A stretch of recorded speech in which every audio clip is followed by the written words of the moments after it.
خب ببینید اکثرا قیمت همه چی میخوام بدونم، مثلا این لباسشویی چنده یا این جاربرقی‌ها. خب قیمت این ماشین لباسشویی یه لحظه ببخشید نگاه کنید تا من میام. داداش من 7 تا مغازه پایینتر از شما. این خانم از اداره مالیات اومده ها، میخواد سودتو حساب کنه. ما که بدبخت شدیم، تو حواست باشه بدبخت نشی. آقا دمت گرم که گفتی، خیلی مردی، برو نبینتت. باشه داش، حواست باشه. من ارزون ترین مغازه تو کل دنیام، یعنی اینا قیمت خریدش الان بهتون نشون میدم 19 میلیونه، ما 19 میلیون و 20000 تومان از مشتری رو میگیریم. ماشین لباسشویی 20000 تومان سود میگیرید؟ رو محصولات این قسمت هم کلا سود نمیگیریم، یعنی با همین قیمت خریدا میدیم به مشتری. مثلا اینا 1.200 این خردکنه، اون صابخونه 3700.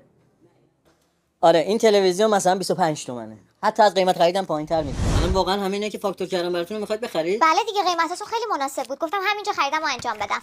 50 داداش بیاید کمک اینا رو ببرید. آقا چی اینا؟ خواهر برادرید؟ پس مالیات اینا چی بود؟ حوصله تخفیف گرفتن نداشتیم، با این روش همه رو زیر قیمت داریم میبریم. نه این حقیقت نداره.